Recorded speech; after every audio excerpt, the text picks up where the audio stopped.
Welcome to the Learning to Die podcast. I'm Ian Dunican. And I'm Kieran O'Regan. How do I live when I know I must die?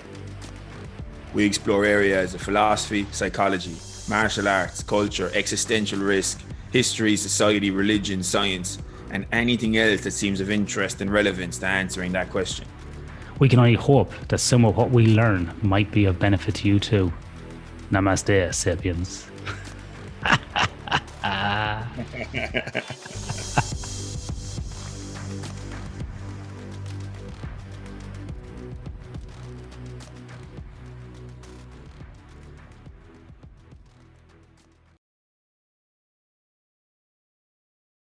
Record. And before I do, I just like to make an acknowledgement to the government that I am, because they might be listening, that I think the government is great in every country, and whatever the government says, I agree with. So I just want to make that clear. I have no idea what we're going to get into today, but with that disclaimer, it's going to be a wild ride, and I can see that already. Ian's worried because he in Australia, or what's become almost like the Democratic People's Republic of Australia, Western Australia. He's worried because they don't have First Amendment at the First Amendment speech protections. That's what they're concerned about. I don't know where Ian's planning on taking this either. I'm kind of curious. No, I'm just joking. Okay, let's get going. 5, 4. Everybody, welcome to the Overthrowing the Government of Western Australia podcast. I'm really happy to be here today. Launch a coup. We shall write people into prison in this town. Okay, 5, 4, 3, 2, 1. Okay, back to the Learning to Die podcast. We are joined today again by, I was going to call you Ernest Becker, Greg Bennick, who is the man who's been writing about Ernest Becker. Now, Greg, would you believe that since the last time we've had you on, it's nearly 2 years? I can't believe it. And I can believe it. Life goes so fast and then we're dead. Thanks, everybody. Good night. But yeah, July 22nd, 2021. I can't believe that. Before this podcast started, I was like, oh yeah, we had Greg on last August in my head. Like, it's nearly 2 years ago. It's unreal. I mean, realistically, everybody watching this knows that feeling, right? Where you turn around and all of a sudden the kid's graduating from college, or all of a sudden you turn around and, it's been 5 years since this, 10 years since that. And the older you get, you're able to say that more. When you're 15 years old, you can't say, 20 years ago. But once you get in your 30s, 40s, and 50s, you can say 10, 20, 30 years ago. And all of a sudden you realize years aren't that long. I mean, they're over in an instant. We don't get many of them. So it is an interesting thing about time. And because I was having this conversation a couple of weeks ago about, we've got some friends and their kids are 19, 20 and starting to go to university. I'm like, it seems like only 3 or 4 years ago, we went on holidays with them and they were like 6 years of age. But when you were that age, from the age of 6 to 12 is an eternity. And then when you're 12 going into high school, so you're 18 is like, I'm trapped in a life sentence. But for when you're in your, like you say, especially now I find in my 40s that a year what felt like in my teens is like a 5-year block. And it's just right. And it just goes so quick. It's like this accelerant. It's just, It's bizarre. Do you feel the same, Kieran? In some ways, yeah. In some ways, definitely. Again, some ways I would definitely. It's such, but it's probably depending on what avenue you'd ask about it, like about family stuff or like this. Now it's 2 years, just like the last chat. But in other respects, then work-wise, certain things, just the way things lay out, it probably is like domain dependent. And how fast time flies, in some ways probably. But in that time, Greg, how have things? I know that the last time we were put in contact to bring up any of our listeners who didn't hear the last episode, that we were put in contact by the Ernest Becker Foundation because you were writing the biography for Becker. So how has that process been going, or what's the crack on that front? Yeah, so I'll give you the update. The Becker Foundation and I have separated in terms of they're not involved in the project anymore. They're doing other things and focusing in other areas. And the project's totally independent, which is pretty amazing. And it's an unexpected turn of events that at first I was like, how's this going to go? And then moments later, I was like, this is awesome, because the way that I read Becker is very different than the way a lot of people read Becker. And a lot of people read Becker with an incredible focus on death, dying, and mortality. And as I've been fond of saying recently, and I spoke about this at a symposium about Becker a couple of weeks ago, death and dying is just the last thing he wrote about, and did it with acclaim right before he died. Death and dying was not Becker's entire career. He wasn't writing about death and dying throughout his entire career. He wrote about it in his last work. And even then, that work wasn't about death and dying. It encapsulated death, dying, creativity, mortality. But even his publisher said, you got to split this giant work you've created on Marx and Freud in half. Becker did. Then the publisher was like, you've got to take a chapter from the second work, put it in the first one. Becker did. And then they came up with a name for it. And Death and Dying was incredibly popular at the time. Elizabeth Kubler-Ross was writing, and her writing was very popular. There was a lot of writing about death and dying. It was a big thing. And they came up with this, what's the word? Not alliterative. Is that the right word? Where the first letter of the words are all the same? The Denial of Death. It's got a catchy title. And it just so happened it was an awesome work, cut in half from the original. And he won a Pulitzer Prize. So for listeners who are listening for the first time, that work, The Denial of Death, came out about 50 years ago. And it won Becker the Pulitzer Prize. Becker died right around that time. And it was his last work, and a significant one at that, during a time when societally, here in the States, certainly, we were thinking about death, dying, and psychology quite a bit, and had been for quite a while. But my point in this ramble is that that's not all that Becker was writing about for his career. And the way I talked about it on that symposium a couple of weeks ago was I said that if I walk out of this interview right now, for example, and I walk out on the street and I say, candy canes, and all of a sudden I get hit by a car, all my friends are going to talk for the next 20 years about what the heck did Greg mean about candy canes? I didn't know Greg was obsessed with candy canes. I didn't know his focus was candy canes. We went through his drawer and found 5 candy canes. Holy crap, everything relates to candy canes. Becker certainly was fascinated with death, and he was fascinated with mortality, but it was the psychology of it, as we all know, and it wasn't his lifelong obsession and absolute consumption with the topic that led to him writing about about death, denial, mortality, etc. It was literally a stepping stone on what would have been a progression that would have led him in different directions. So the Becker Foundation is focused on the denial of death. That's where their focus lies. And for me now, I get to go out on my own and write the book that I want to write about Ernest Becker, about his life, about who he was, about what led him to write the things he wrote about and why. And that's the fascinating part. That to me is like, that's where my heart really is.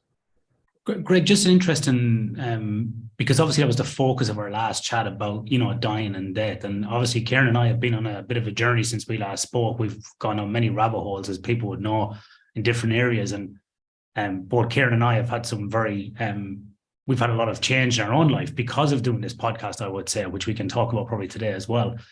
But over the last 2 years, as you've delved into this, what's some of the most surprising areas of Becker that he's not well known for that would maybe surprise us, or we would be kind of going, oh, really? What kind of jumped out as being a bit of a shock as you've kind of gone off in this journey?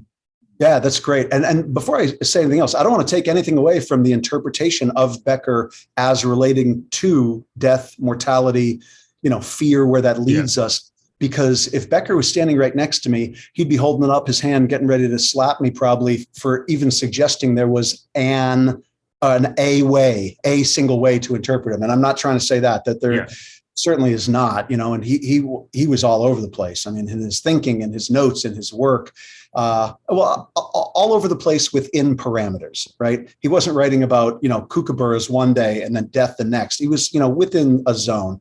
But there's no one interpretation. And even in the symposium a couple of weeks ago, put on by the Becker Foundation, which will be available online soon, I'm pretty sure, for everyone to watch, there was a number of different people speaking on different interpretations of Becker, even in that realm of death and death denial. Even in that, there's different people who are agreeing, disagreeing, and having awesome conversations. Okay, to answer your question, one of the things that Becker was quite fascinated about was societal transformation, and the relationship between societal transformation and our humanity.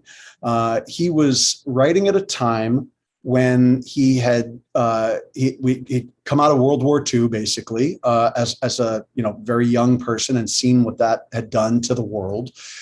As a young Jewish man, he was horrified by Nazism and the effect of Nazism on the planet and on the human psyche. And then as he grew and became an adult, the world didn't get any better. All of a sudden, we're thrust into Korea, we're thrust into Vietnam. He's a young man. He's writing about the human psychology in a time when psychology was huge, as I mentioned. And in Vietnam, the mechanizations of war were churning through young people here in the United States by the thousands. Young people with all hopes and ambitions and dreams, much like Becker's own, were being sent off to be turned into bloody pulps in Vietnam and whatnot. And Becker was mortified. He was mortified by it. So what he started wondering, and not just wondering, but really actively pursuing, is what's the answer to the problem of the mechanizations of war? What is it that leads us to get into these conflicts? Why is it that we have allowed and created, almost as a lowest common denominator, a system where corporations and the military industrial complex, as it started to be called, around that time, was, or slightly before that time, why was it okay for these mechanizations of war to churn through actual human beings? And what was it about us that was drawn to that? Why were we engaging in that behavior? And Becker, was questioning the psychology of that, but he was questioning the sociology of that. He was questioning the, dare I say, the capitalism of it. And by capitalism, he wasn't a communist or anarchist or any such thing, but he was questioning, how is it that we have taken, as he talks about in Escape from Evil, the second half of what was the giant Denial of Death, Escape from Evil, Marx and Freud tome, in the second half that came out after his death, when he's talking about, money as a fetish object. Why is it that we are obsessed with money and the acquisition of things, when this is leading us to a path of destruction, quite obviously? And he didn't speak, too explicitly about that. I mean, it wasn't like he wrote books on it the way some of the other thinkers of the time did, but he was definitely concerned about it. He was concerned about where we're going sociologically. And the key tie-in for Becker throughout the middle of his career about all this was, what role does education play in this? Not just what role does psychology play, but in terms of societal transformation and possibly revolution. And I say revolution, not like we're running through the streets with guns revolution, but rather like a revolution in psychiatry, as is one of his books is titled, a revolution in the human spirit, a revolution in our sense of self. What role does education play? What is higher education simply a tool for the mechanizations of war, or is higher education, does it have the potential to serve us and our humanity and allow us to develop sociologically and personally and culturally and connectedly in ways which are more progressive and lead us to a better future? Greg, I know Karen is bursting. I know Karen is bursting with about 100 questions. Karen, I need to just jump in with two more, then I can leave the whole rest of the podcast for you. Just two things, and this is a self-indulgent question here, Greg. Is what age was Becker around this time when he was writing this stuff around this sort of money as a fetish and so on? 40. I mean, you mean when he was writing Denial of Death, or no, when he was writing, when he was talking about money as a fetish, the mechanization of war? Yeah. It was towards the end of his life. So we're talking, he was 46, 7, somewhere in there, probably, when he was putting together ideas for the Denial of Death way back and didn't realize. Right. Like there's evidence of his work throughout his work that then became Denial of Death. But he's 40, 45, let's say 46, 47, he's putting these ideas together. This is fascinating. This was like you just rang a big bell in my head a minute ago, because I'm 45 and I just wonder, is it a function of age and so on that you start thinking about these things? Because one of the things and Karen, I got Oz Guinness's book yesterday in the post. Oz Guinness, I don't know if you know Oz Guinness, Greg. He's been doing some lectures with Jordan Peterson recently. I think you really like his work. He's actually related to the Guinness family, as in the drink, from Ireland. He's like a descendant of that family. Very interesting character. He'd be in his 80s now. but he's got this book about this kind of a quest, like to find out the meaning of your life. But it's kind of interesting as you progress through life and you start thinking about these things. And what you said about education, one thing I've been thinking about in the last sort of 3 to 4 weeks is our education system is very kind of nearly mechanistic, like you were saying, like become an engineer, become a XYZ, become a whatever. And we don't seem to think about the bigger questions anymore. There's not enough. We've sort of kind of thrown out like philosophy. We've thrown out elements of religion. We've thrown out all these kind of humanities aspects, because to some degree they're probably been, walked out to death and people don't want to do them. But there's a lot of value in those big questions and those big type of things where we actually think about ethics in our life before we get into the mechanistic small part of what goes on. And Kieran and I have both spoke ad nauseum about Ian McGilchrist's work about the left and right brain stuff. And I think we're going too much down the left and we're not thinking about these bigger things. And so I found as I'm getting a bit older, I start thinking more about this kind of right side of my brain, this kind of more philosophical, what's the purpose? What am I doing? Am I on track? And I can see myself and have seen myself getting sucked into that money, paying down debt, blah, blah, blah. And you're going, whoa, this is fucking, I'm like a cognitive machine here. Like, what's going on? This is bullshit. I need to kind of step back. So it's just kind of, it's not really a question. I don't know if you've got any comment on that, but it's interesting about a time in my life, which is similar to maybe, and I wonder sometimes, is that like a kind of a gateway for people as well, or a junction where people reflect on these items? Yeah, I'm not sure. And like, I'm in it too, right? I'm in it too, where, I find myself thinking about what makes me happy, what makes me fulfilled. Where if we were doing this podcast 30 years ago and I was talking about what would make me fulfilled, I'd be talking about pizza, right? So now what makes me fulfilled is like, what is the thing, as you're talking about, that gives me a sense of fulfillment rather than just fits me up, So it would be fascinating for the three of us to sit around 20 years from now and revisit this moment in our lives and talk to some other folks as well who are older and wiser than us and see, is this just a time in our lives where we reflect on different things? And was it for Becker? Great question. That's the type of question that I want to explore in what I'm writing. It's, who was he and what was he as a 40-something-year-old guy who was about to die, didn't realize it, and was doing his best to write his thoughts out in a clear thinking way. Which is fascinating and scary as well that was happening to him. Sorry, Kieran, I'll let you I'll release the hounds now. Release the hounds. No, this is great. I actually on what you just said there, there's a bunch of questions came to mind that I hadn't originally planned, and I think this is really good. And just there, when we chat about like the mechanization of war, and obviously with the First World War, and then as technology got more and more brutal with more and more force multiplication capacity with bombs and chemical weapons, and then eventually the bomb, and then the hydrogen bomb, and then so on, and things just got messier and messier in terms of being able to wreak more and more havoc on each other.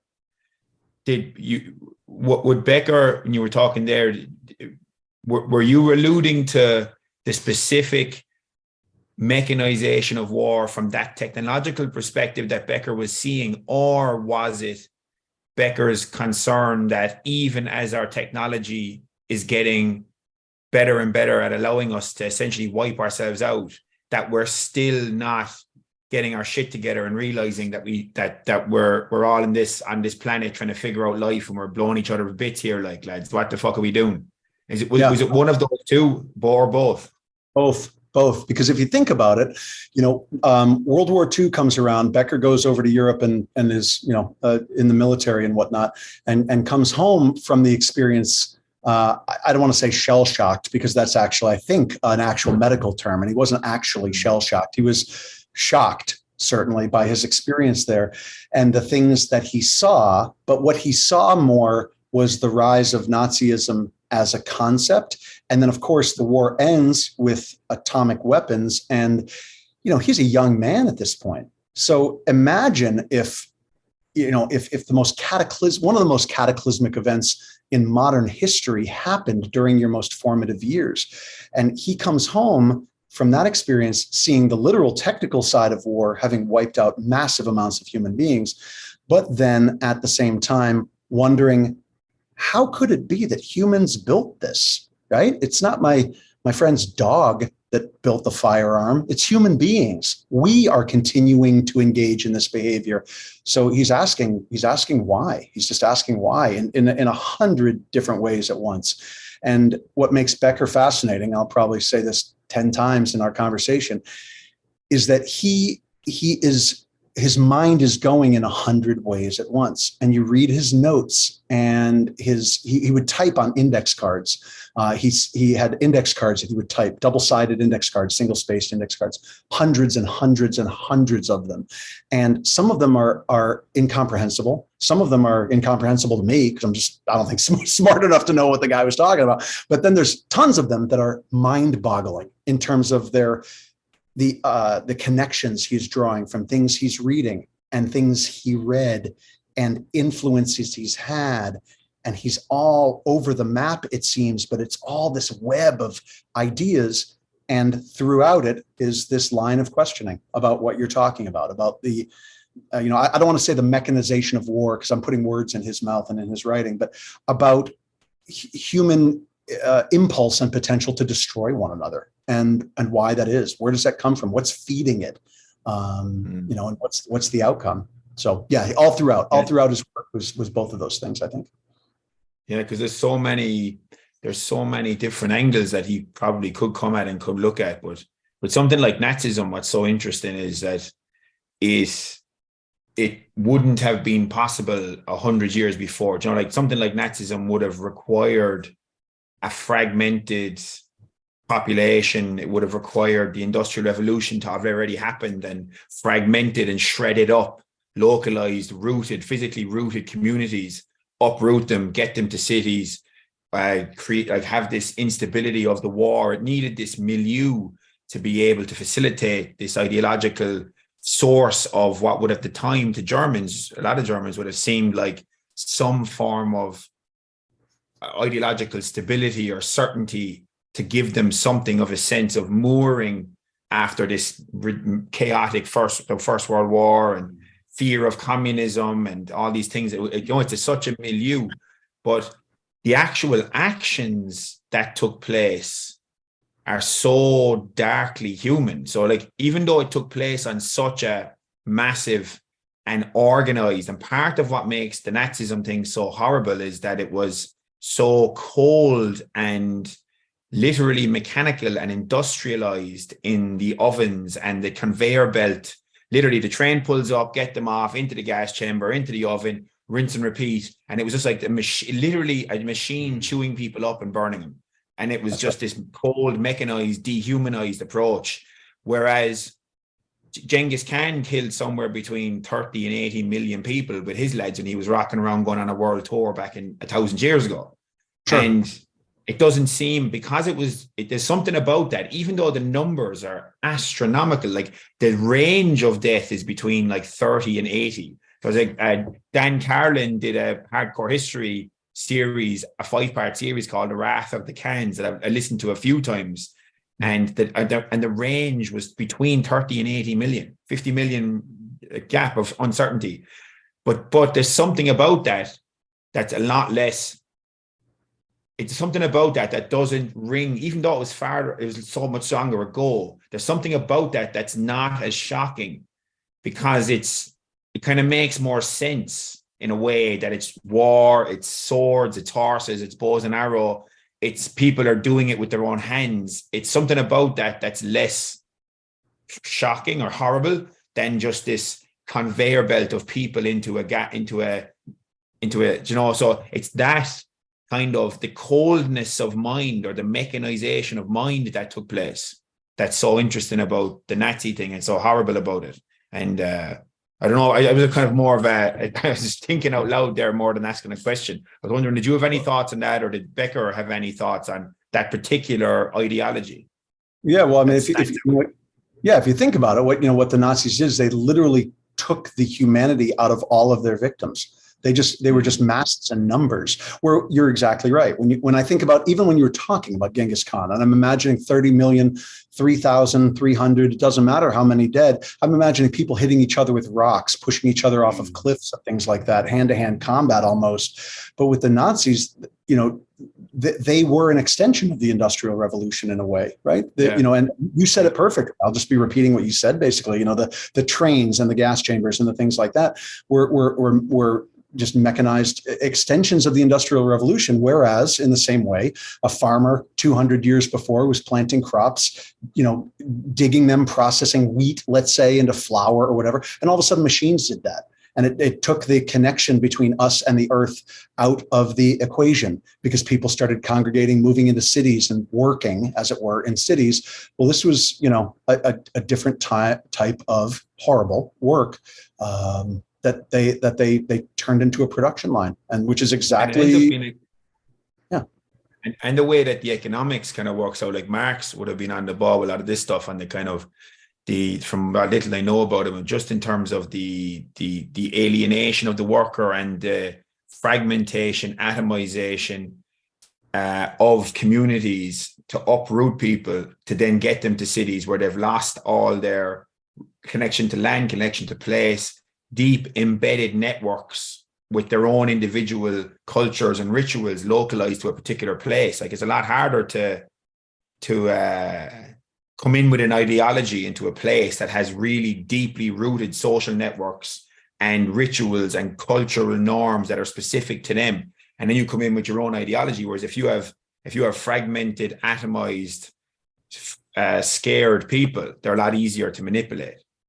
Certainly. Yeah. I mean, the Nazis certainly understood that. And the Nazis were strategic too, of course, about where they placed camps and how they approached getting people on board, and the symbolism and the rhetoric of it all was designed to not support, though that's the wrong word, designed to trigger, in a way, to have allure for the parts of us which want to belong, the parts of us which want to be part of, the parts of us which want to see somebody else as less than. Mm-hmm. And all of it was incredibly well calculated. I'm getting goosebumps, literal goosebumps, thinking about this as incredibly well calculated, as if we could give them a check mark and say, good work. But it's nothing like that. It was horrible work, horrifying.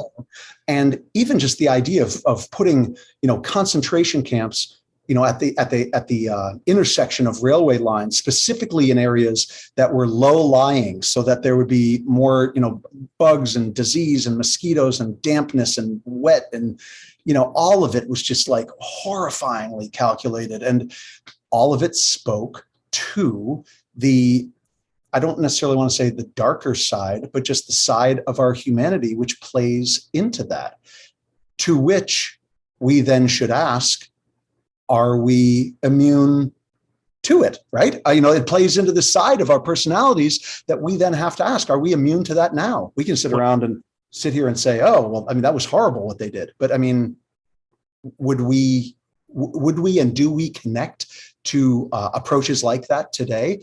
And I'd say I think we do. And I think we've seen evidence of that in the last few years, certainly in the United States. That's exactly what I was going to just go on a kind of a bit of a segue there, Greg. It seems also quite synchronicitous that we're talking about World War II, because it's the 7th of June where I am, but it's the 6th where you guys are, probably nearly the 7th now for you, Karen. I think it's just midnight in Ireland. But the 6th of June marks D-Day for Operation Overlord, which happened some 79 years ago when the Allied troops went into Europe and started this battle against, evil, if you want to call it that, and obviously whatever side of the fence you're on.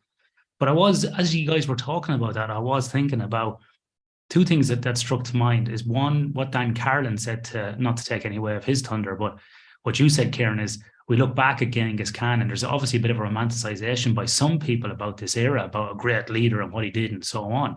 And I think partly that's got to do with time and distance. We often do that with the Roman Empire, the Greeks and so on, because we're away from it. But with Hitler and World War II, Jewish people would still have maybe grandparents or great-grandparents that would have had passed those stories on of what happened, and it's still pretty, fresh in our mind. So to what extent, Greg, when you've looked at Becker's work and he's kind of reflected on World War II and this other war stuff that's happened, Korea and Vietnam, as you said, to what extent and what examples can you see that in today's culture? Because we often think that we've progressed or advanced in our thinking, and we're not capable of doing that where I would actually say I'm more scared now because it's a bit more subversive. And I think in a certain way, we're getting gaslit now, is my experience. I feel like you're meant out to be like a lunatic. Whereas back then it was, okay, that's that. And this is this. And it was kind of clear cut. Now you're questioning your own validity, your ability to stand up and have a conscious thought. You're like, fuck, am I going crazy? So to what extent do you see those elements in today's world, if any? Oh, they're all over the place. I mean, if you had told me 10 years ago that I would wake up one morning to my phone filled with 50 texts saying, oh my God, they're storming the Capitol, would I have believed that? And yet, January, last year, that's exactly what happened, is that an entire force of people decided to try to overthrow the United States government. Why? Because of that demagoguery, that cult of personality around Donald Trump in the United States and his particular brand of rhetoric. And even if we take my opinions of Donald Trump out of it completely, right? Even if we take my opinions of the politics out of it completely, we can still look at it as a calculated form of manipulation and psychology that led to a mass of people thinking in a certain way. And they still do. This country is so polarized at this point that it's almost as if two different realities exist at the exact same time, and neither can see the other. I have a friend, and we were talking last year. The moment that I realized that this was true, and it's not Greg as genius, it's just Greg as like, wow, I'm late to the game and just figured this out, was she was talking about,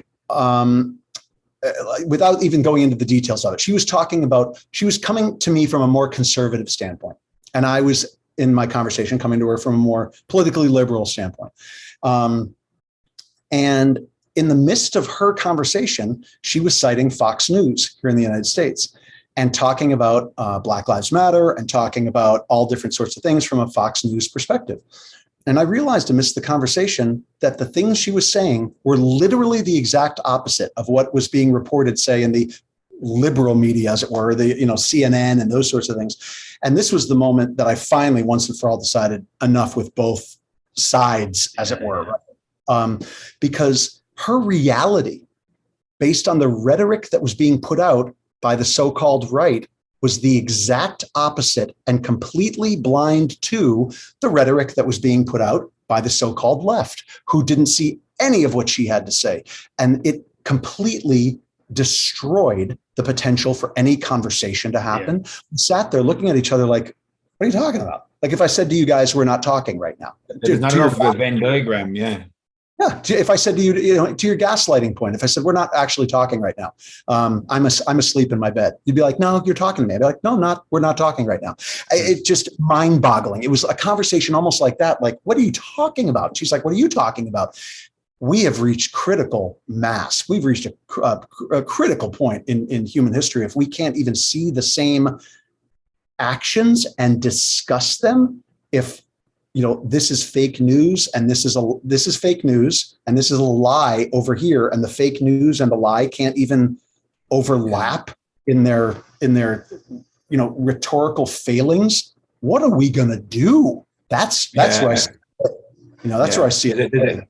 A major problem, and a major problem is that it seems that there's a really ridiculous view that if there's whichever, let's say, side shows stuff that makes that points out failures on their side, they're afraid that that's going to, like, all of a sudden give ammunition that's going to be used against them, and it's going to be the end of the world.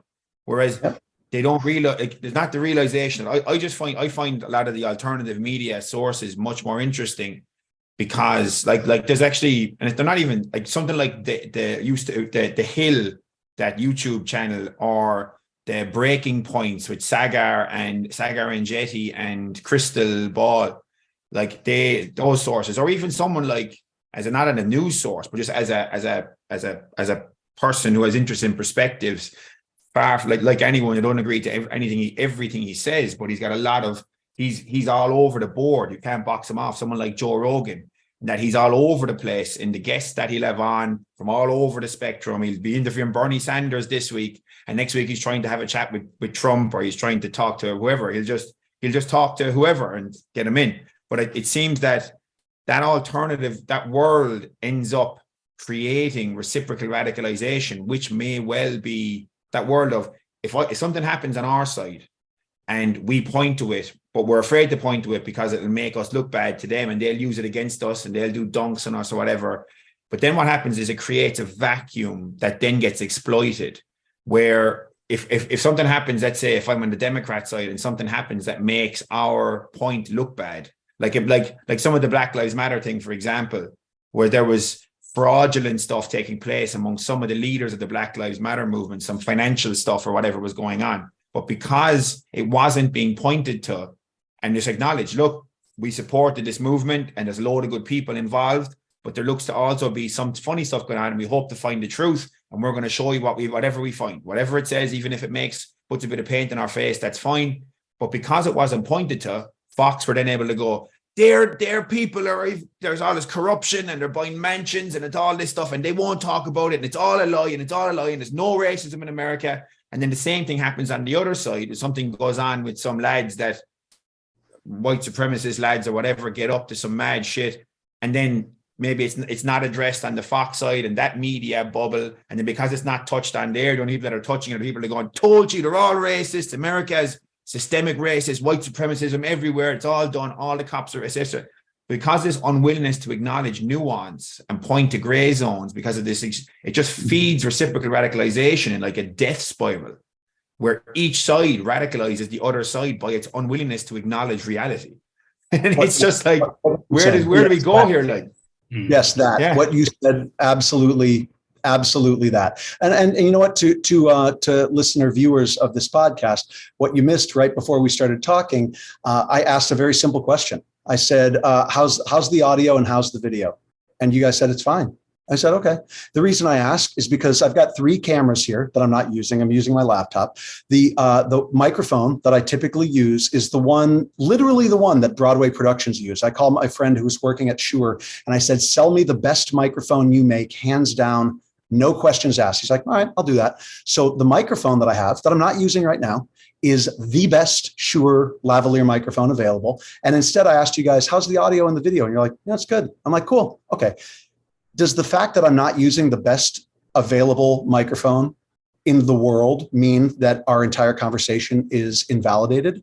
No, it does not, right? So if there is any slight failing, like you said, in anybody's conduct, if anything is anything less than perfect, if there's any nuance or any variance from this just standardized, exacting perception that we have of what the way things are supposed to be with a rule book that doesn't exist, that no one can define, then immediately we start cutting each other down and destroying each other.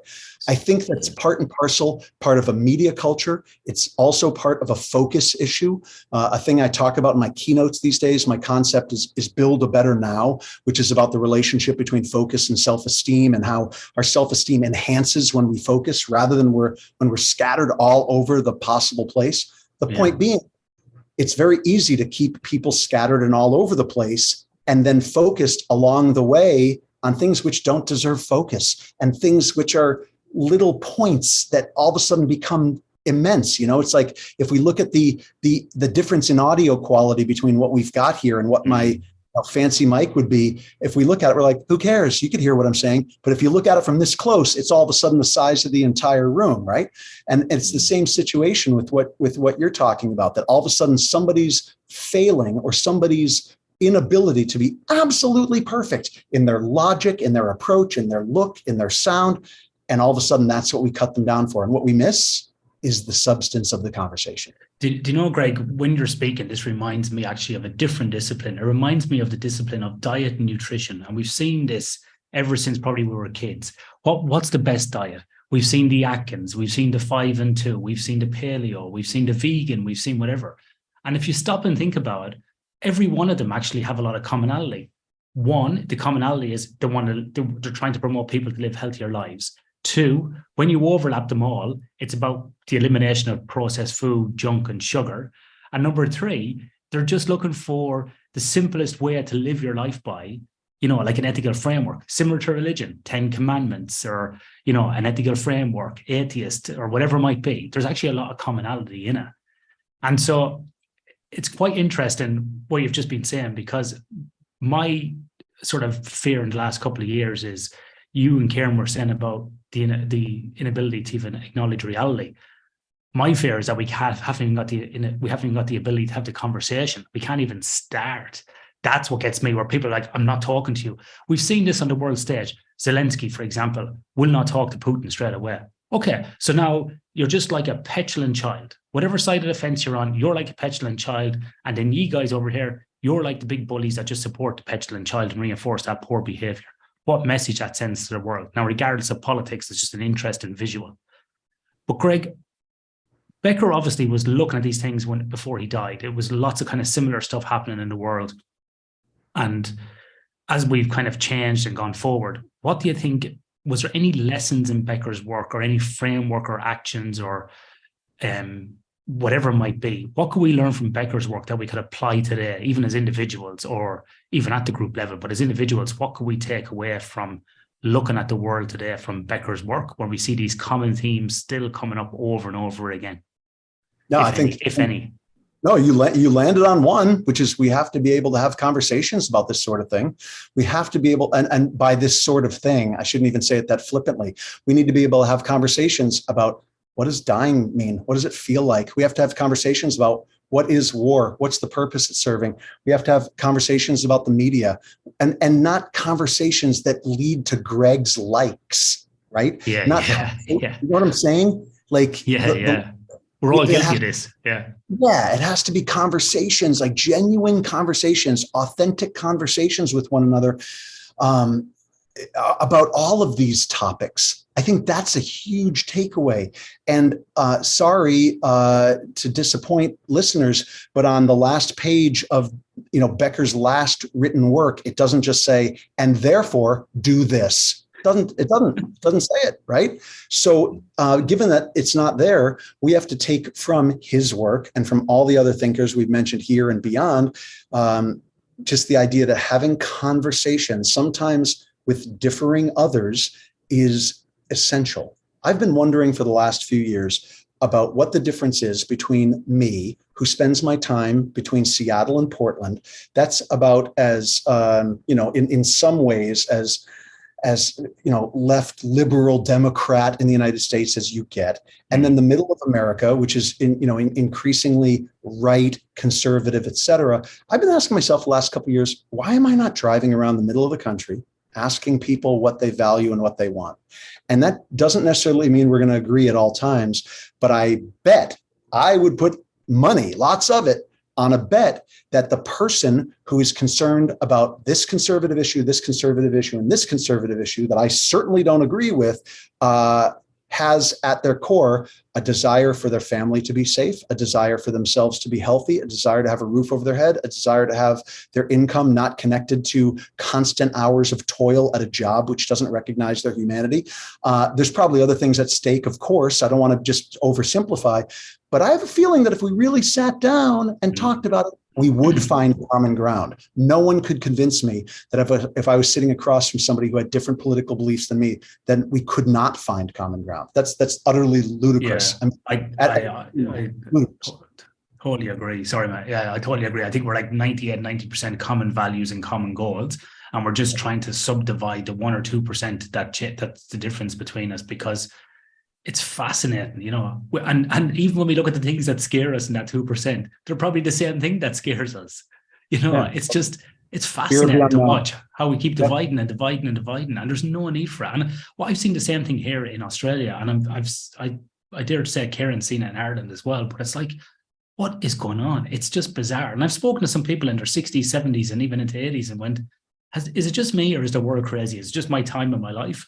And they're like, no, never seen it this fractured. It's bizarre. It's just really odd. I thought it was just me, but loads of people are like, it's fracturing. And we're constantly looking at subdivision of everything. And you're constantly getting boxed into different things.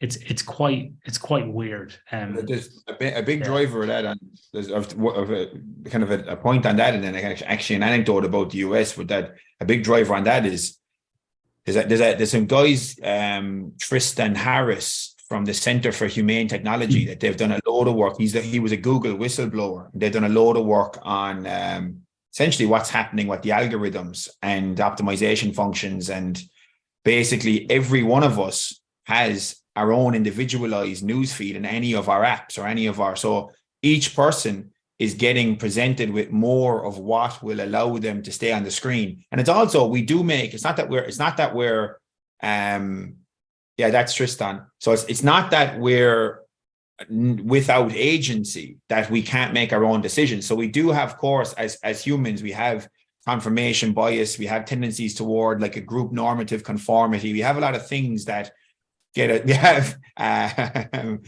the whole Beckerian, potential like death anxiety driving us toward wanting to feel like we are an important part of a world that is valuable, etc. We have these things, but also these algorithms just optimize where they're all independent, totally for each person and unique. So that means that each person is actually getting a unique view of the world from an information provision perspective. It's not like we're going to the shop, and even if we buy different newspapers, at least if there's 5 major newspapers in the country and they're divided by a fifth each, at least 20% of the people in the country have read the same fucking paper as you. But instead it's, there's 5 million people in Ireland and every single person has a totally unique feed of information. So there's that component. And then on the America, I actually had a really interesting experience. I lived in America for four different occasions. And the only time I was ever in Seattle was in 2016. And that was part of an interstate truck job. So I had this job that basically involved moving really wealthy people's stuff around America and around kind of people like me, Greg. Yeah, that's how I met Karen. Yeah, but I ended up because of that job over the course of the two different longer periods I lived in the US. I've actually been in 38 of the lower 48. Like I've been all over the place, across the map. And I had a really interesting experience in 2016 in particular, obviously, because the election, it was during the summer that was coming up. And our truck broke down in Amarillo, Texas. Like the song, "Show Me the Way," to that place. So we were in Amarillo, Texas. There was a problem with the clutch. So we ended up staying there for 2 or 3 days. And I'm big into training and everything. So I went to the local, anywhere we go, try and find a gym, whatever city, town we pulled into, try and find a gym. And if we couldn't, I'd throw up a set of gymnastics rings off the load bars in the truck and just get a session on in the back of the truck. But yeah, Amarillo. So when we were in Amarillo, we went to this gym and there was this old lad in the gym, and he had older lad, I'd say one of his 70s, 80s maybe, and he had a Trump t-shirt on. And they were just chatting, and he was chatting to other fellas around his age in the gym, just chatting away and about Trump and how much they disliked Hillary or whatever. Because we've been in the gym, I'd be on the bench or whatever, and these boys are on the bench, the machine next to me or whatever. And then maybe a week or 10 days later, I'm up in Seattle in another gym, and the exact same thing happened, but with a load of lads that actually it was a bunch of boys, and I'd say at least half of them looked like Woody Allen. I thought that was hilarious, that there was like these boys all look like Woody Allen, and they were just talking about basically the exact opposite and how much of a moron Trump was, and how much I'm like, these guys, I remember sitting there, I was just like between sets training, I was like, if these guys actually were just sitting in a room, they'd be able to have a pint and they'd be able to just have chat about things as a human level, but to each other, they're absolute degenerates because of what they're like the sworn enemies, whereas they're all around the same age. They're all around the same age. They share way more in common than not.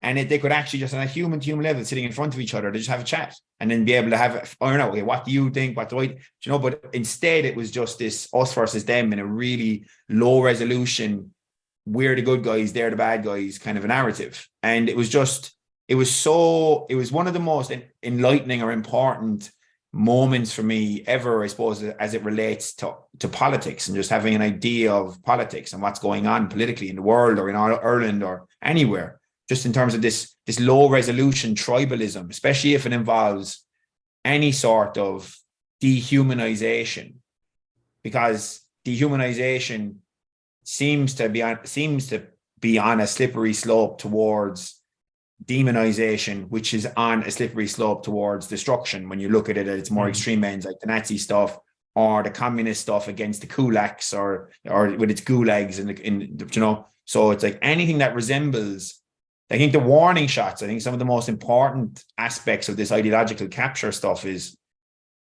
any indication of dehumanization as it relates to just the dignity of an actual human being.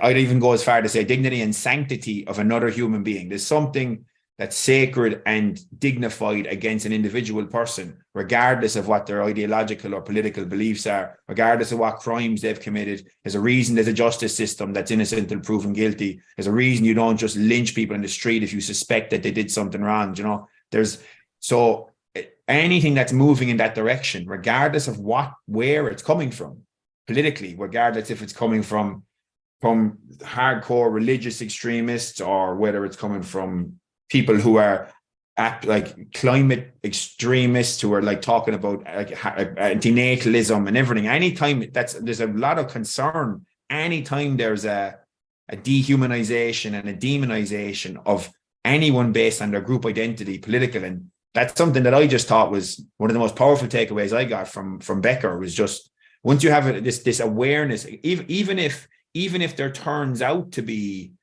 something, let's say the terror management theory, there's some problems with it or whatever that will come out down the line, and that it's not a theory of all psychology, and that it's picking up on other elements of psychology when you're picking up on death, there's whatever. But still, once you realize that there's this commonality of death, then you seriously lean into that, and you're willing to stare into the abyss long enough, and you recognize that everyone else has the same abyss underneath them.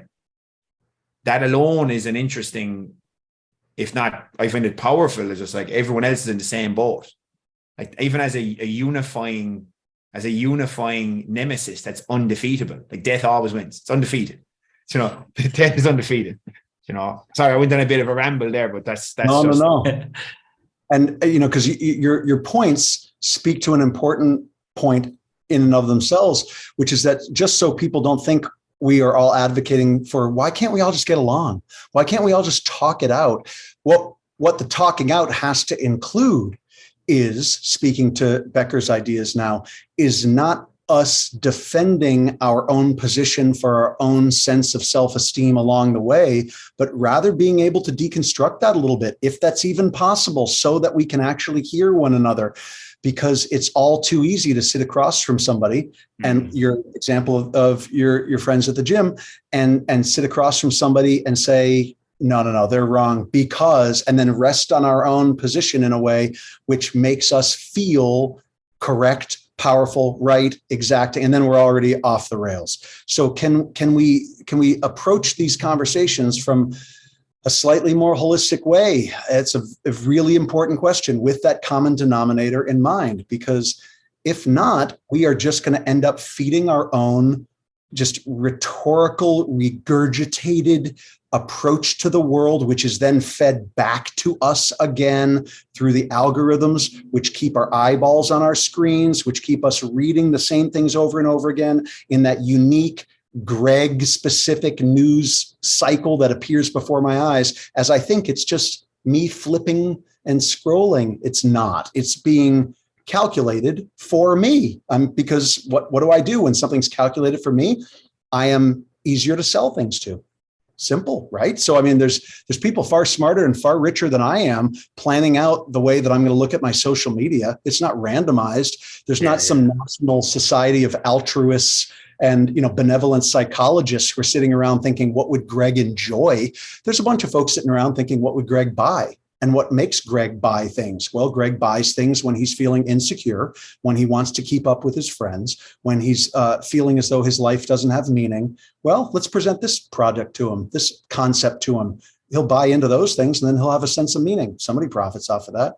And so as not to go on a total anti-capitalist rant, I mean, I'm more just saying that we have to be cognizant and aware of ourselves. Self-esteem is at the core. And, that's why when I'm talking about, and I'm not trying to make this a sales pitch for my keynote speeches, but this idea of build a better now, focus in the moment, and the relationship between focus and self-esteem, it's because of the things you were just talking about, that when we're focused and grounded and in the moment, and I'm saying this from somebody who is like ADHD, off the charts. When we're focused and grounded and in the moment, we get a sense of self, which is really valuable because we feel as though we're here right now with people that matter, sharing ideas, for example, that matter. The problem then becomes it's very easy to feed into the other side of that. And the other side of that is the part of ourselves which start to get egotistical and ego driven. And then we feel powerful as the result of the ideas that we stand upon. Just got to be constantly careful and constantly, as best we can, compassionate. And to your point as well, we have a tendency culturally now, because it's what's the norm and what's expected, to vilify people based on the worst thing they've ever done. And that is complete and utter madness and dumb.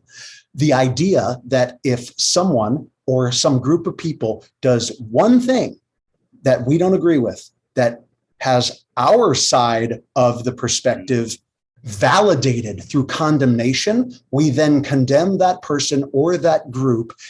We call them out, cast them out. We deny and disrupt all potential for communication and conversation, and we promote evil in the world. So we got to be careful of all those things along the way, because we are swimming neck deep in all that stuff every hour of our lives currently.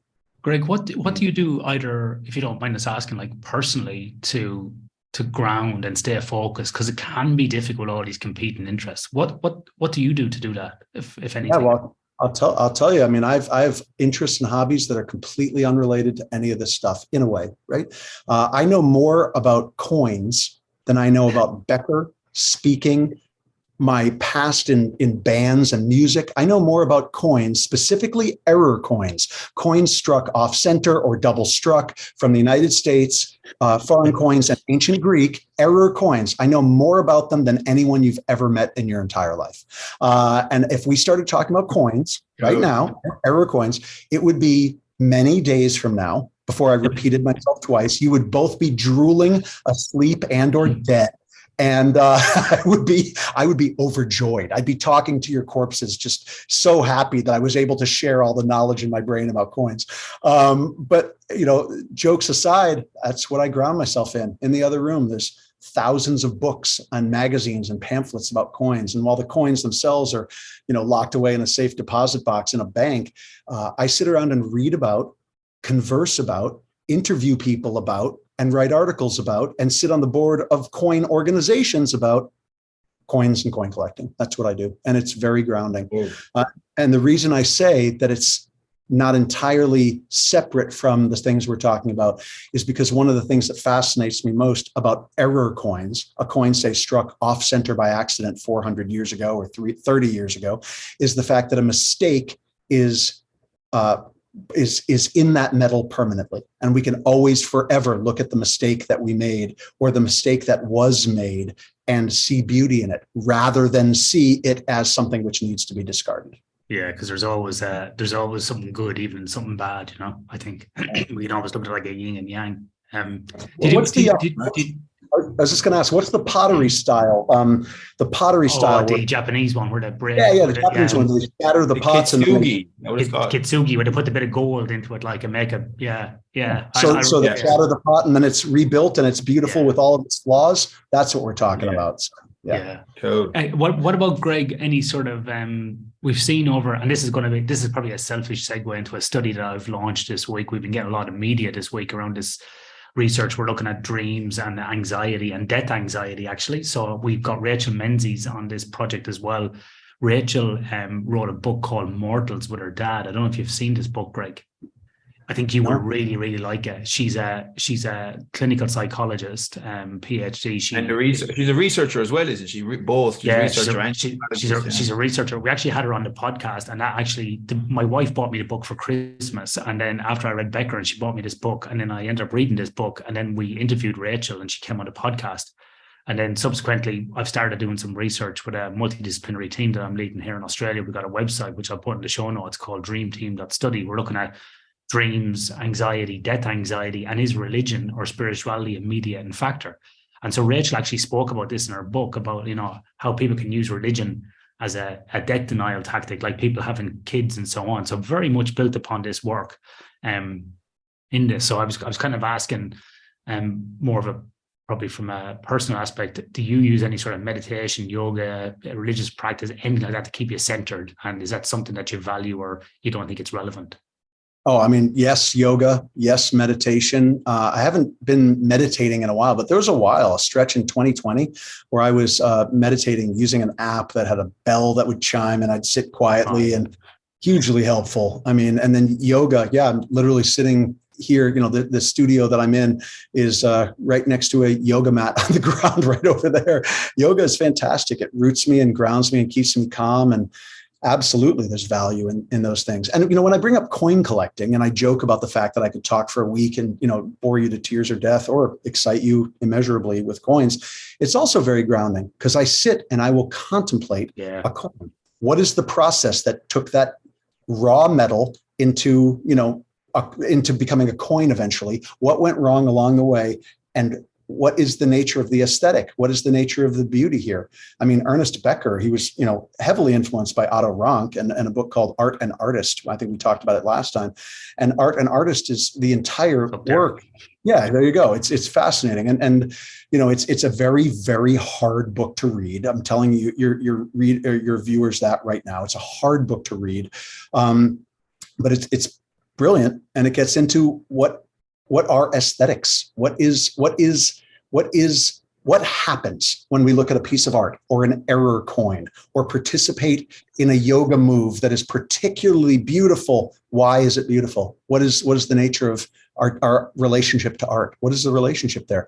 Fascinating questions. I find a lot of peace in contemplation about things like that are unrelated to the political and social elements of the world. It's so cool. It's to have something that's so far away is so cool. Like to have that. And I never met a coin collector. I don't know any coin collectors. You're the first coin collector. So you wouldn't have to know a huge amount about it to know more than most I've ever met. Like, maybe I have, but it just hasn't come up in conversation. Can I ask you? There's a kind of a question on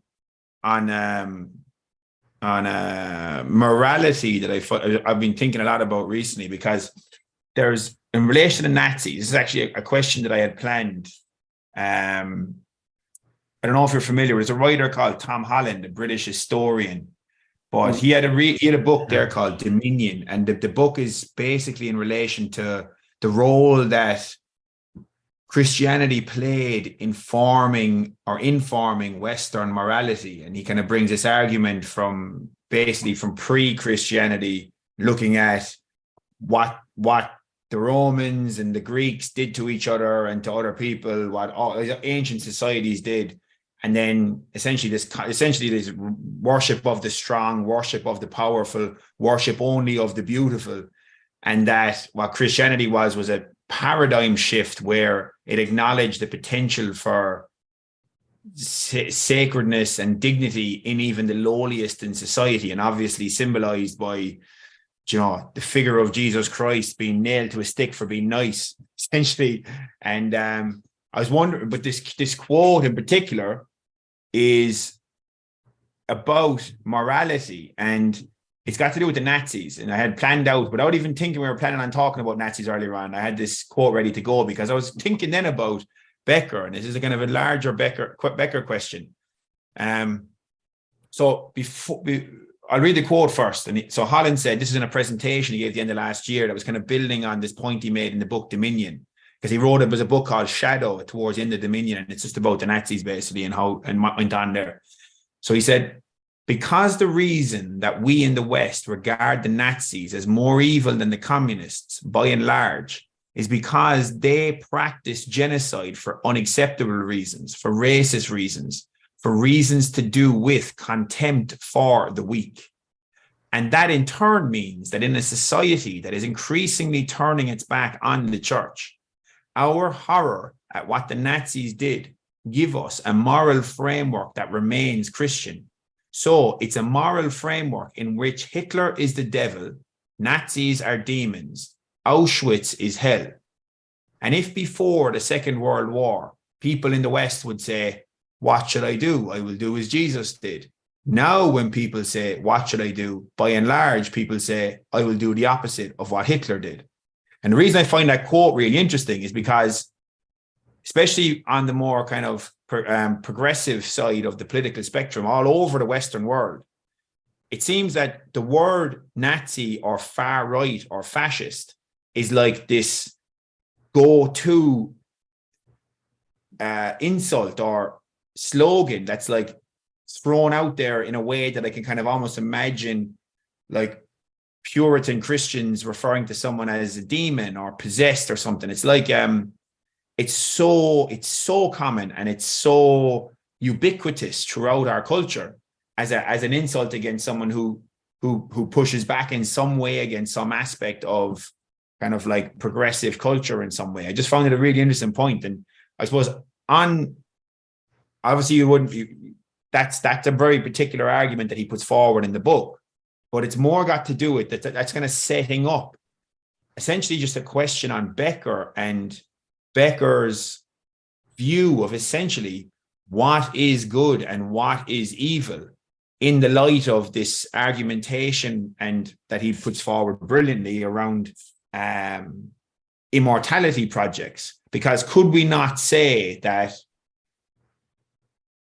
to dislike the Nazis and to think that what they were doing was wrong is part of our own immortality project that's just as relative as their immortality project, and it's all just cultural relativism all the way down, and you end up in some kind of Nietzschean will to power, primordial kind of just life force at the bottom of the human condition, and there's nothing above that you could fit a narrative to that's universal. I'm loving everything you're saying and hating it at the same time for two reasons. One, because it speaks to the futility, right, of the enterprise of what we're doing here. Because at the end of the day, maybe we are on that Nietzschean will to power path. The other reason I'm hating it is because I tried really hard to steer this conversation toward error coins, and you brought it back to Nazis, man. I was talking 3 days about coins, and it's like now we're back to Nazism. But so I, in the moment, I'm imagining what would my argument be, right? And that's one thing I'm trying to do often with what do you have there? Big roll of coins. I'm just trying to get you all excited and rouse, Greg. Yeah, just get a little, watch this, Greg. I'm going to take off the paper. Look, hear that crackle of the paper. Feel the texture of the 50 What do they call piece. that? It's what do they call that? What do they call? You mean wow? It's a bank. No, what he's doing, what Ian is doing there. ASMR. ASMR. That, the sound of crushing things in the mic. Yeah. As I unwrap the coins in a provocative manner, we talk about coins, death, Christianity, and Nazis with Greg Bennick. With dolphins last time, drifting off. Nazis and dolphins. Nazis and dolphins and coins. I look at Greg and I hear Kieran, and I'm drifting. ASMR. So back to Nazis. Let's talk to Nazis. That might have been my favorite moment in any interview ever. That was fantastic. Especially if there was an error coin on top, that would have just been some synchronous brilliance. Forgot about it. I would have lost my mind. Now I'll switch to Trump. Money, money.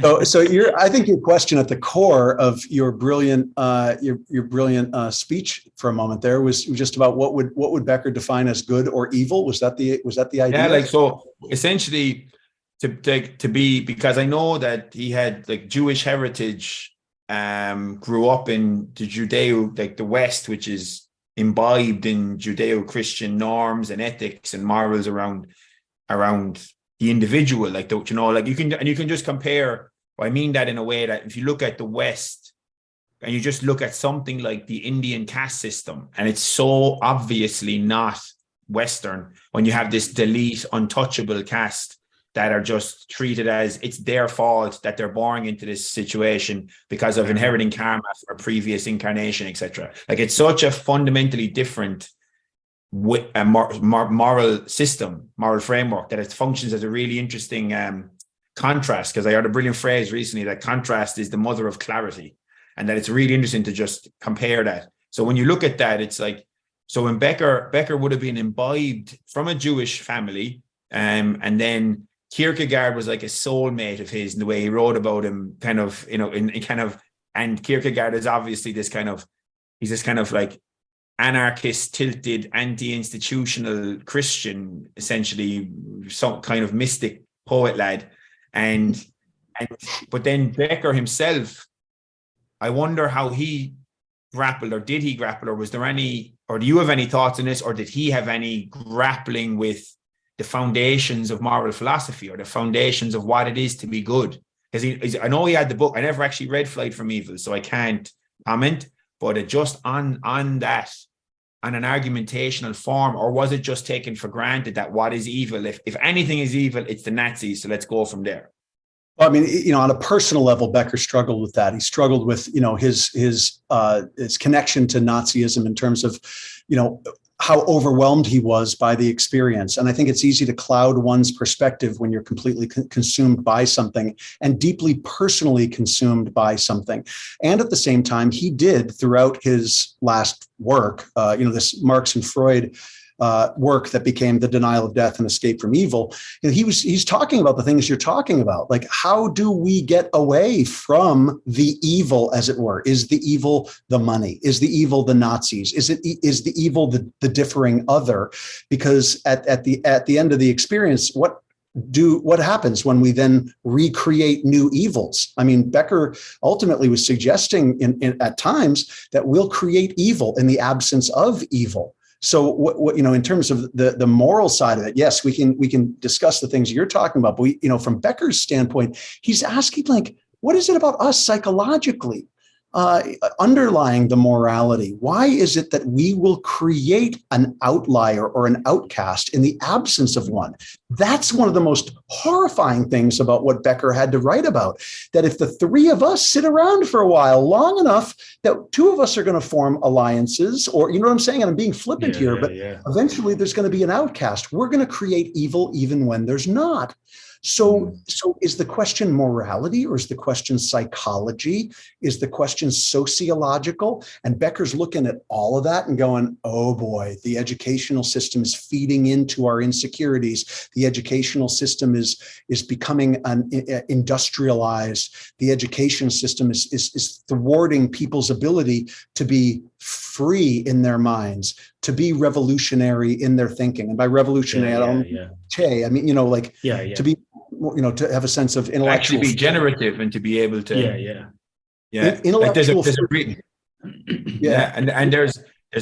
this is actually something that I'm planning on doing some more deep dive into and doing some exploration on. But on the educational front, Ian had mentioned Ian McGilchrist, the Scottish writer earlier on, the psychiatrist, and he's living in Scotland. I'm not sure if he's actually Scottish, but he's living in Scotland. But I think his heritage is Scottish, with a name like McGilchrist. He went to the same school as Freeman Dyson, who probably should have, a lot of physicists and mathematicians reckon should have won Nobel Prizes, and Alan Watts as well.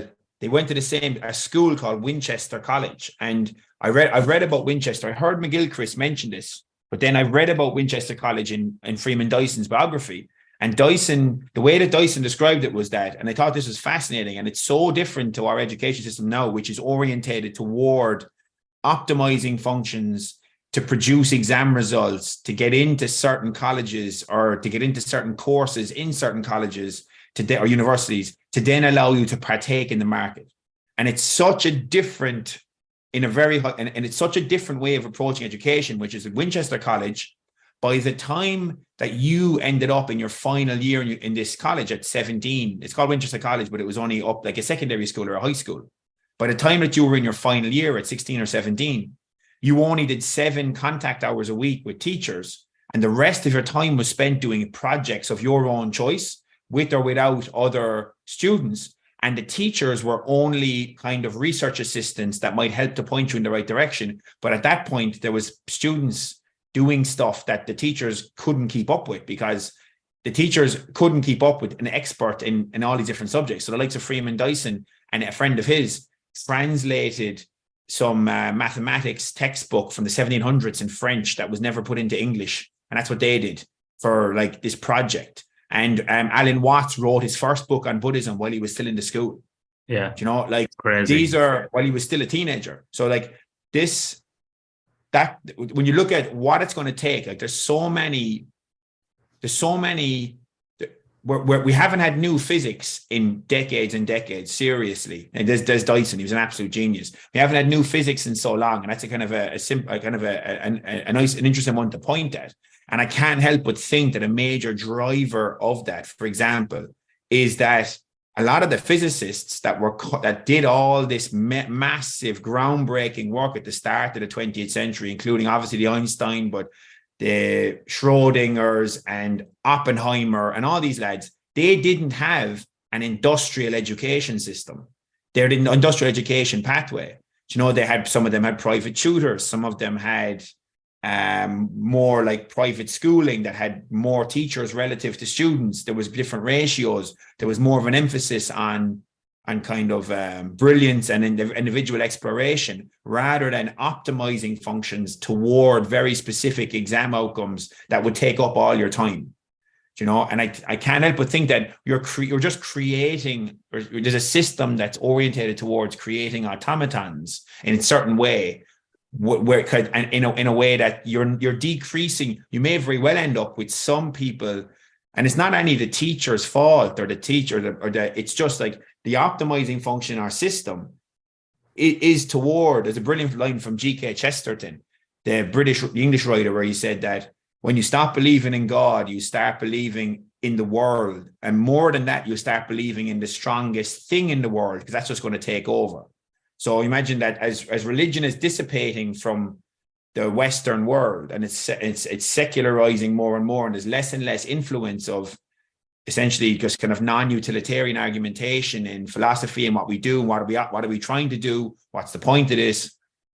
What's left behind is, well, money's what moving the world, and that's what's allowed people to have more options and what to do. So then if each individual actor, even trying to do the right thing just for themselves and their family, is orientated towards just trying to provide options for education and for the health and stuff for their family, you end up with this just system that's only orientated towards like GDP.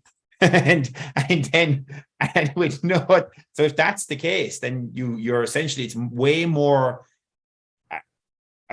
you can quantify in the short term a lot more GDP rather than taking the chance on let's alter the education system to try and facilitate lateral thinking, creativity, imagination, problem solving, first principles thinking, to re-engineer physics, you know, to figure out new physics, new science, you know, new innovations that are going to be able to, you know, like where are the Teslas, the actual Tesla, not the car, but Nikola, like where's Tesla? Like where are the next Teslas, you know, to get free energy so that you can get off, you're not dependent on a whole lot of importing fossil fuel from countries that use slave labor.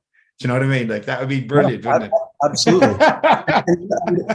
You know, I was going to say before, intellectual freedom was, you know, and again, we're speaking now still to the morality question that you raised, right? Because I don't know exactly the exact answer of it, but we're still speaking to it, that, you know, intellectual freedom was immensely important to Ernest Becker, professionally and personally, for the reasons that you've just very eloquently described. And throughout his career, there were many times where he got into trouble because he was championing causes of intellectual freedom, even in the midst of institutionalized education. And he was not looked highly upon at all most of his career, if not all of his career, as a result of him really focusing on intellectual freedom. It was immensely important to him. You know, he in his writing, it would have had to be the way that he thought, as you were saying, sorry to cut you off, but the way that his brain seemed to work was this, like disciplines were irrelevant. If it's useful, I'm going to take it. I'm going to go there. It's like, take your wall, take your boundary, take your little disciplinary echo chamber, and I'm just going to smash it up and take useful stuff from there. And we're just going to connect all these dots across all this multidisciplinary cross-pollination. And we're going to actually try and solve some big problems here. Like, we're not just going to, there's an old cliche about academia that we're increasingly learning more and more about less and less until eventually we know everything about nothing. because of 100%. hyper specialization. Yeah. Sorry, I cut you off there. Sorry. Yeah, no. But I'm glad you brought that up, because that's a great point. Becker was certainly interdisciplinary, multidisciplinary at a time when that wasn't the case in academia. People specialized, and he did not, and he wouldn't, and he kept crossing lines all the time, and it upset a lot of people, because ultimately he's writing in a sense about the duality within us, of the fact that we are very temporal creatures who at the same time have aspirations toward the, for lack of a better word, spiritual or beyond ourselves. What happens beyond the physical Greg is all this stuff in here. What do we do with that duality, with that conflict, and where does that lead us? And it leads us towards conflict oftentimes. But he was quite clear about the fact that this is in fact a conflict between us, and it's not going to be easily solved by going down one path or the other path exclusively and specifically. And to your example before, when you were talking about Christianity and the image of Jesus nailed to the cross, this image which has dictated culture on this planet for thousands of years at this point, even the image of Jesus, a man nailed to two pieces of wood, one horizontal representing the earth, one vertical representing the heavens. We are talking about a symbol of a human being nailed physically between the spiritual and the temporal or earthly realm, and eternally hammered to that cross point. I mean, if that's not the symbol for what we're talking about here, I don't know what is. And that isn't me advocating for Christianity, but me extracting the symbol from Christianity and looking at the predicament it puts us in. That's a powerful. That's I have no words for that. That's I've never heard that interpretation like that. That was That's really good. That's really brilliant. Good. Where the imminent meet, we were literally nailed where the imminent meets the transcendent. That's exactly it. Because Sandy Stoddard, the sculptor who's been on the Ralston podcast a couple of times, a Scottish sculptor, has discussed this about, he's kind of, given the example of how this happens in Norse culture, like Odin in the tree and so on. But he kind of said a little bit, I think, similar to Nietzsche. Maybe this is my interpretation. It's like Jesus, and in some ways, I think like Jesus was maybe the Ubermensch. He was the first Ubermensch, where he was like trying to create a set of values, live these type of things. And then he stood outside of the herd or the crowd. And like Sandy Stoddard said, it's a message actually for society and community.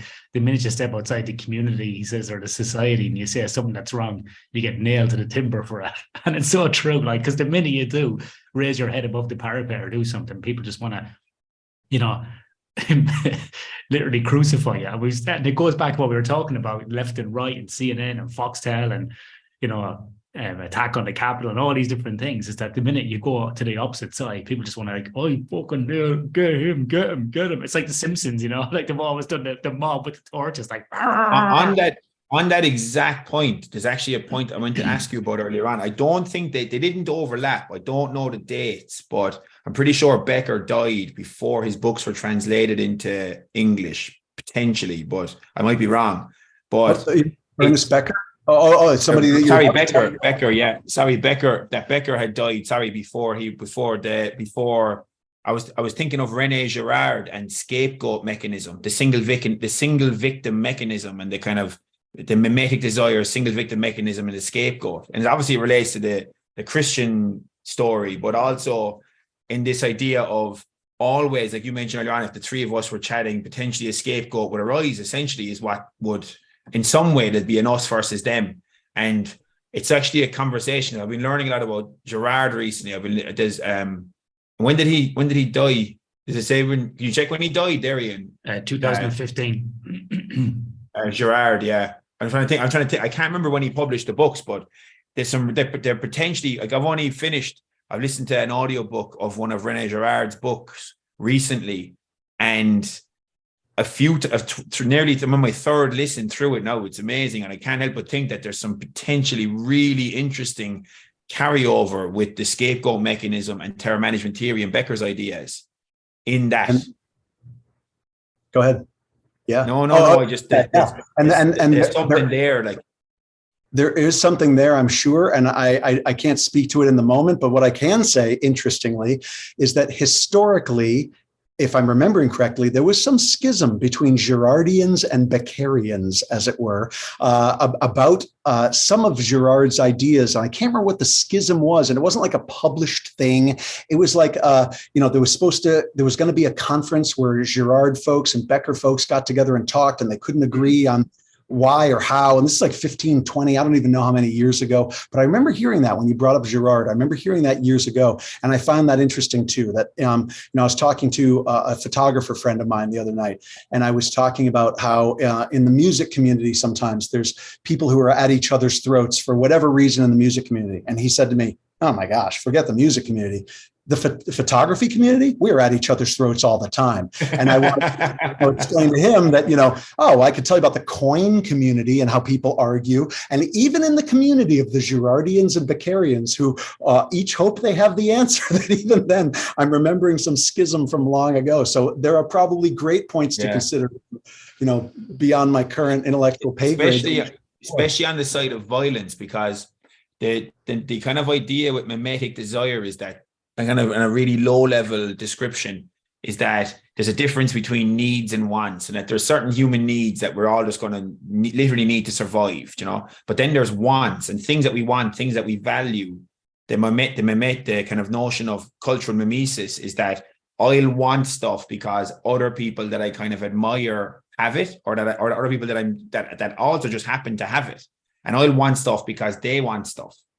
And then the way that the violence mechanism works out, this notion of single victim mechanism, is that imagine if you have a society of I want stuff because you want stuff, and then you want stuff because I want that stuff, or that accomplishment or whatever, and then that eventually inevitably results in conflict, in interpersonal conflict or intra-community conflict, and then intra-community conflict results in lots and lots of relatively small, that haven't blown up yet, tensions that are just bubbling, and then they build and they build and they build and they build. And then Girard's idea with this scapegoat is that how that community tension is relieved is by identifying a scapegoat and burning him at the stake, nailing him to a stick, whatever. It's like doing a really horrendous act of violence on one single unified target. And that then relieves the tension in the whole group until it builds up again next time. Mm-hmm. So that's where you have ritual sacrifice and ritual, like throughout, like we're Celts. Like, I don't know what your background is, but like in Ireland, like the Celts did a lot of human sacrifice. The Romans did the Greeks did human sacrifice. There's they had these things, the Pharmakoi festival, I think it was, and they bring homeless people in and feed them, and then the homeless people are like, oh, this is brilliant. We're getting fed. They keep feeding us, get our mates to come. This is brilliant. And then at a certain time of the year, just kill them all. So it's like human sacrifice is just like a part of society until it wasn't, to a certain extent, and then it's obviously gotten less and less, thankfully, but there's something in there that's, if not, because both of them can't be exclusively correct in terms of the terror management theory and the whole mimesis scapegoat thing. So as individual descriptions of this psychology of conflict and violence and this orientation towards tribalism, there's something in there that they can't be both correct exactly, but that they may very well be both pointing at the same psychological orientation, something that's going on in human psychology in a way that's really, because there's interesting criticisms of both, but I'm only getting into this Girardian stuff, so that's why I don't have very deeply formulated ideas on it.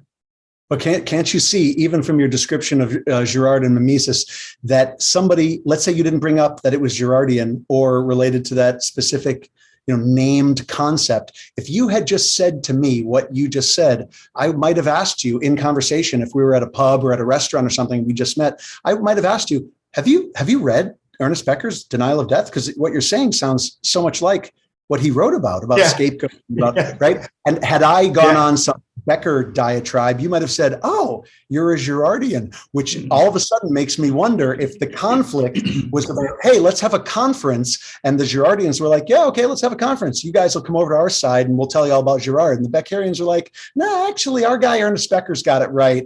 You're close, but not quite." Yeah. Tribalism is like where.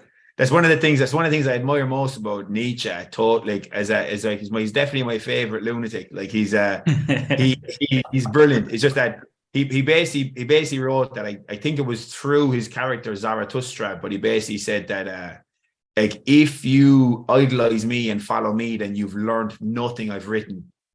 You know, I thought that was so good. That was just such a, who knows if he actually meant it, because he probably is, but I think that sentiment.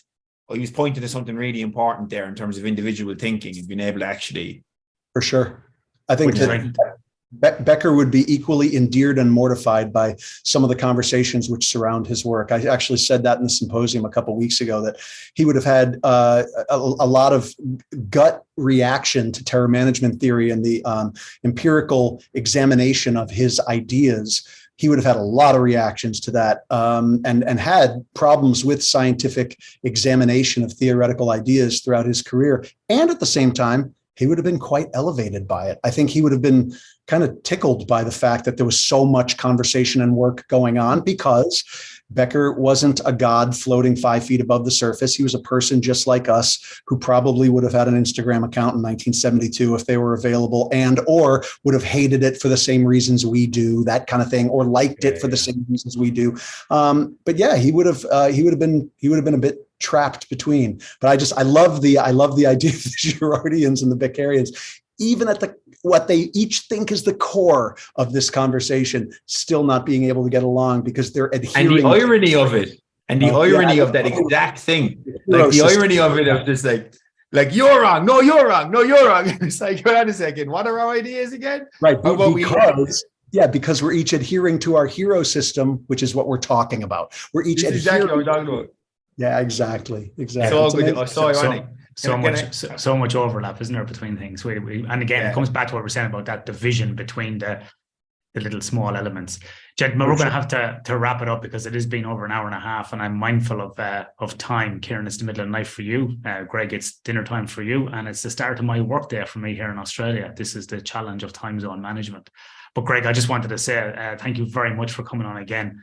Again, we would love to have you on again. I love these chats, and I'm sure Kieran would echo those same comments as well. They're so enlightening and informative and educational. I think we could sit here for 6-7 hours having these conversations. Absolutely, yeah. Especially we'll have to do Ian. We'll have to do a US tour someday. I was just about to say that. It makes me want to go to the US and talk to Greg for like a day, a full day, just sitting in front of that wall in a yoga chair and just talking. And we get Professor Marino involved as well, and we get Shane up from Chicago, the psychiatrist. Have you listened? Do you know Gordon Marino, Greg?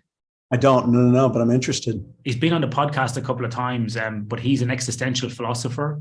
He's just recently retired. Kierkegaard was his man. He ran the Kierkegaard library, Kierkegaard library at St. Olaf, in Minnesota, I think it is.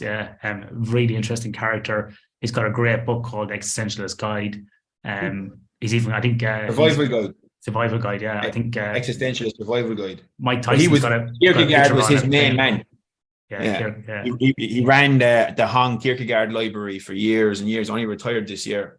Yeah. So Kierkegaard was his main man. But can I ask you, just out of curiosity, just one quick question, because it might be just a really simple yes or no. But had Becker written about or anywhere about the Japanese writer Yukio Mishima?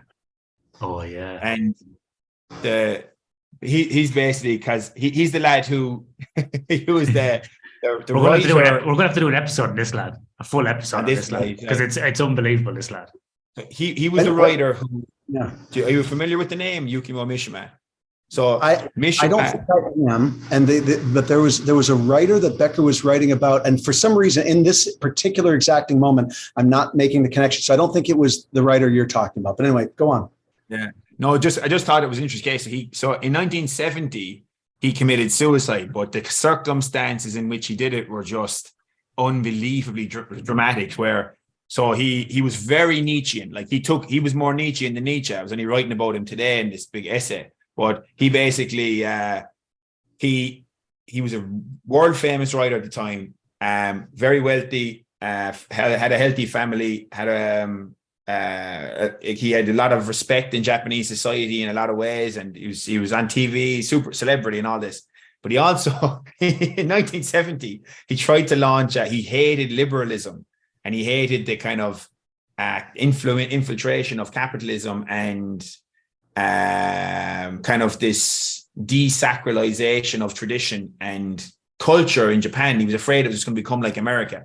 So he had this little militia, and the militia for a period was actually funded by the Japanese government. That's how popular he was and how powerful it was. The Japanese government trained his militia for him and then brought him out in jet planes and everything, and brought him out with the planes, with the army and everything. But he then tried to launch a coup and take over. His wife brought the kid to work in the morning, or kids to school, brought the kids to school, and he had a note, put on his little uniform. He had this uniform that was like this kind of fascist kind of a uniform. Put on the uniform, left a note for his wife, and then went off to the military base with his gay lover and a couple of other lads. And they basically tried to do a coup and take over this military base, to take over Japan.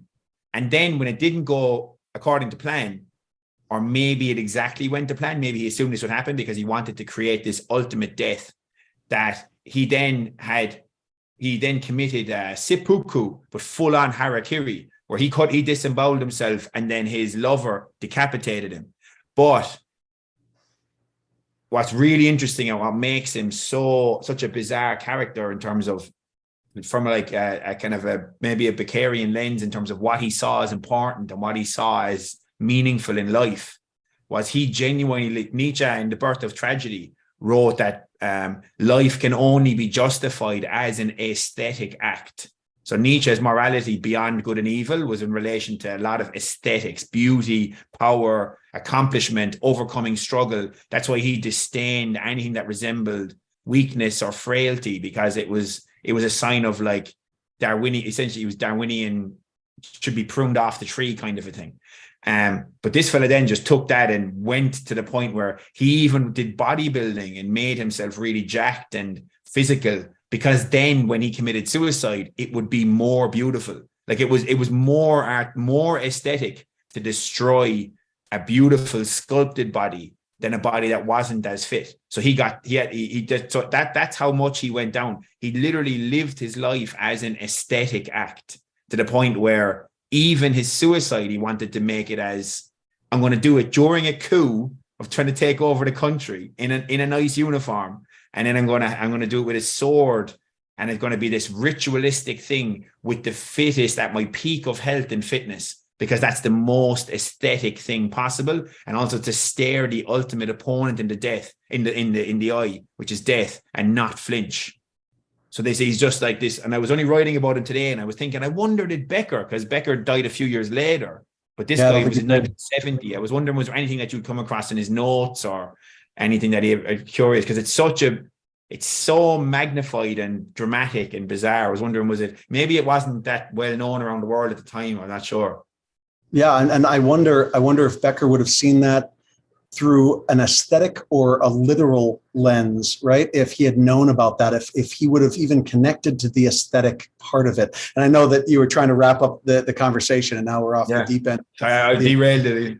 No, it's okay. You know, I remember back to a friend of mine who was, and I'll be vague in what I say so as not to place the people in the story in any particular geographical location. But I remember a friend of mine who was a professor, had a student in class in an art school, and the student stood up and was giving an example of aesthetics, and said that when her sibling had committed suicide, that she came into the room and discovered his body, and due to the method of the suicide, she said to this class, I thought to myself, what an incredible piece of art he has created. My friend, who was the professor, said that his gut reaction in that moment, without thinking about it at all, was to go, oh! And he doubled over in silence because in his mind, she had, is the word conflated, where you flip two things and mix up two things, the aesthetic and the literal, that her brother's literal suicide was not in fact an aesthetic act because it was not in fact art. It was in fact tragic and literal life, death, not aesthetic, contemplative, and artistic. His reaction of, huh, when he bent over and couldn't even respond, he said that in that moment, and this is fascinating, that the woman who brought up this example looked at the teacher, stood up, walked out of the class, dropped out of school, and never returned. And I have been fascinated by that story for going on 25 years, because it opens up a conversation about your example, right? Because I see what you're talking about, and I see the example of this dramatized theatrical death. And then I wonder about the last word in that sentence, it being the death. And is it dramatized and theatrical if at the end of the day, this man's decapitated, disemboweled corpse lay on the ground amidst a coup, or maybe other people were hurt as well? Like, is that an aesthetic act of theatrics, or is it something different? And I just think about that moment that my friend shared. It's just that's a whole conversation. I think. With a huge can of worms there. What I'll do is, if you want, after this call, I'll send you on. There's actually a couple of bits about this character, because you might find him interesting. You might find him. I'll email you on a few bits after the chat, because I think you might find this, if that's something that's been gnawing at you, and I've been grappling with it as well as just this. It's been gnawing at me, and it has been gnawing at me for a very long time. But and I'm not saying this to wrap up if there's more things to talk about, but you guys are fantastic, and talking to you is always great. And you mentioned you'd want to talk to me for 6 hours. I would love to talk to you for 6 hours, whether that was about Becker coins or what have you, or a combination thereof. This has been awesome. And we can put links to get in touch with all of us in the posts that we do about the interview. But I just want to say thank you very much for having a conversation with me. I appreciate it very much. All right. Thank you. Yeah, great chat. Brilliant. Yeah, we love it. This podcast, and again, me and Karen probably have to do a podcast separately. This podcast over the last 2 years, and if people troll back through the episodes, it has literally changed my life. Before I did this podcast, I was thinking about maybe going and studying philosophy, and people said to me, don't, just do it. Just read, just discuss, just talk to people. And this podcast has been hugely influential on how I live my life. And I'm continually evolving and changing. And I think it goes back to what Karen was saying about the Winchester College, about having the freedom and the scope to go off in different directions. And that's what's led to this new research project on dreams and religion and spirituality. I would never have crossed into this domain 2 or 3 years ago. And it's these conversations that have given me the courage to do that, but also have given me the awe and the wonder to start connecting philosophy and religion together, or philosophy and science and religion and different things as well. So yeah, these conversations hugely beneficial. So I just want to echo my thanks again from Karen and I. And Greg, obviously you are over at gregbennick.com. People can get in contact with you there about your keynote presentations. If they want to get in contact with you for coaching, read your blogs. Is there anywhere else that people can follow you, or anything else that people would like to let people know before you go? Yeah, sure. I mean, Instagram is always a way to reach me, even though I don't, I'm not as obsessed with it as I have been in the past, but at Greg Bennick, GregBennick. And as the book project comes together more, there'll be other places, and I can update the information so that this description, wherever people found this podcast, will always be updated. But yeah, I would say gregbennick.com certainly, or my Instagram is a good place to start. I'm looking forward to seeing what direction you take this book, because we actually never ended up going down the rabbit hole of the actual topics of the book and the differentiation. So I'm really looking forward, maybe do another one in a few months' time and see if you fancy it. I'd love to actually hear specifically about the book, and I'll try not to bring up Nazis next time. Yeah. Yeah. All right, gentlemen. Have a good evening. Thank you very much. Stay safe. Much love, Don't lads. do drugs, and if you do, get good ones. See you Thanks, later. everybody. Thanks for listening. Thanks, guys. Cheers. Bye.